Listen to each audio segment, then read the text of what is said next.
Hey, what's up, Dice Rollers? Paul here, and I'll be your DM for a little while. If you're brand new to the channel, thank you so much for being here. Be sure to click that subscribe button down there, and you'll get videos like this in your inbox on a regular basis. Today, I want to talk about Dragons of Stormwreck Isle. I want to kind of get into the adventure a little bit, break it down for you, and tell you whether or not it's any good.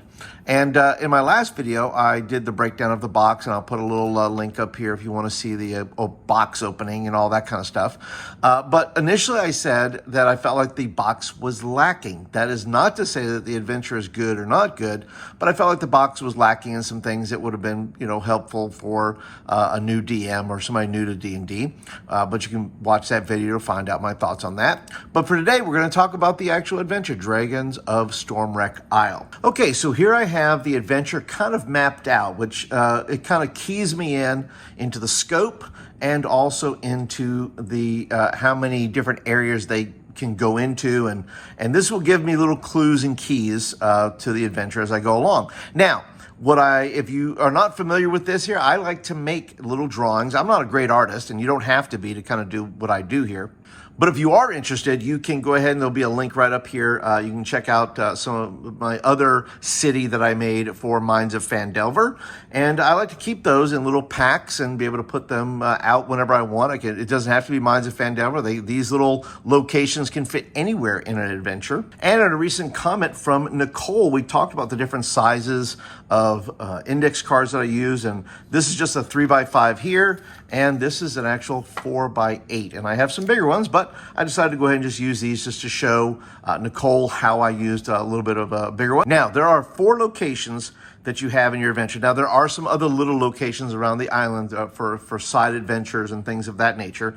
But the 4 major places is, first of all, this, where their kind of main camp's going to be.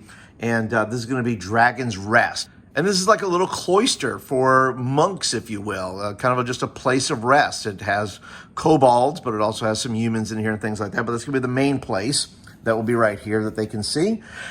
Then there's various orders that you can go into.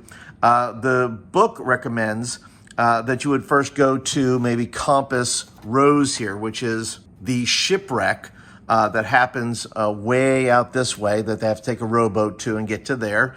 And then Seagrow Caves, this particular location is where they will have to work with the myconoid, the mushroom people, about what's going on with them, because somebody in town, somebody in the cloister was having dealings with them, but they've been cut off for some reason, and then your characters, the players, will then have to work that out as to why why the cutoff was there and what is happening in here to be able to solve that and bring kind of peace to that. And then the final location is the Clifftop Observatory, where they will do battle with Sparkrender, a blue dragon wormling. So those are the 4 locations. And after reading through the adventure, this is a very good adventure for new beginning players.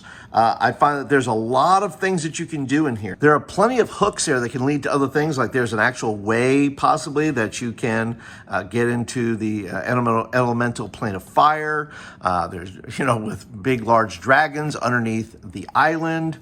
It has lots of little hooks and things you can use there, as well as dealing with harpies, the undead, on this. And there's a lot of zombies that come in here, and there's, I am just tempted to have just the island overrun. There be a zombie apocalypse on the island, but I'm not gonna do that to the players, but that would just sound like a lot of fun.